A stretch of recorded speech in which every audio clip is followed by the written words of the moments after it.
বাবা মায়ের ব্যক্তিত্বেই গড়ে ওঠে সন্তানের ভাগ্য। যে বাবা মায়ের সম্পর্ক যত সুমধুর মজবুত, সেই সন্তানের ভবিষ্যৎ তত সুন্দর। যে বাবা মা ব্যক্তি হিসেবে যতটা শালীন ব্যক্তিত্ববান, তাদের সন্তান ততটাই উন্নত মানসিকতা, চরিত্রবান এবং সুন্দর ব্যক্তিত্বের অধিকারী হয়ে গড়ে ওঠে। বাচ্চারা অনুকরণ অনুশীলন প্রিয় হয়, আর তাদের জীবনে প্রথম শিক্ষক তাদের বাবা মা। সন্তান তার বাচনভঙ্গি, কাজ করার কৌশল সবকিছু শিখে বাবা মায়ের কাছে।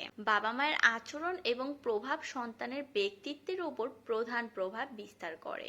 বাবা মা একে অপরের প্রতি কতটা শ্রদ্ধাশীল, বিনীয়, যত্নশীল, তারা কতটা নীতিবান, সামাজিক, তা একজন সন্তানের ভালো মানুষ হয়ে ওঠার প্রধান উপাদান হিসেবে কাজ করে। যদি কোনো সন্তান দেখে তার বাবা মার অনৈতিক কর্মকাণ্ডে লিপ্ত, তাদের বাচনভঙ্গি অশালীন, সন্তানের মাঝেও সেই আচরণ প্রভাব বিস্তার করে। আস্তে আস্তে সন্তান বাবা মায়ের অবাধ্য হতে শুরু করে, অনৈতিক কাজে লিপ্ত হয়, সামাজিক আচরণ, সৌজন্যতা থেকে দূরে সরে যায়।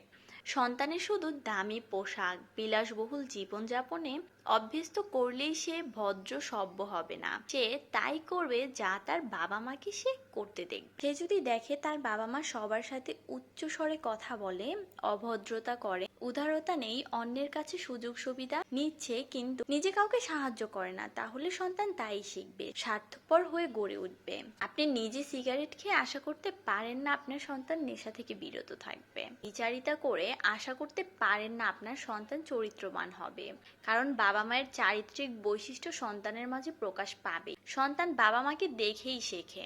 আপনার ব্যক্তিত্ব আপনার সন্তানের ভাগ্য করবে। জানেন তো, গোবরে সবসময় পদ্ম ফোটে না, তাই ভাববেন না আপনি খারাপ, তবুও সন্তান ভালো চরিত্রের হবে। সন্তানকে ডাক্তার, ইঞ্জিনিয়ার বানাতে বড় নামি দামি প্রতিষ্ঠানে পড়াশোনা শিখালেন, কিন্তু মনুষ্যত্ব শিখালেন না, তাহলে শেষ জীবনে বিপদ আপনারই হবে।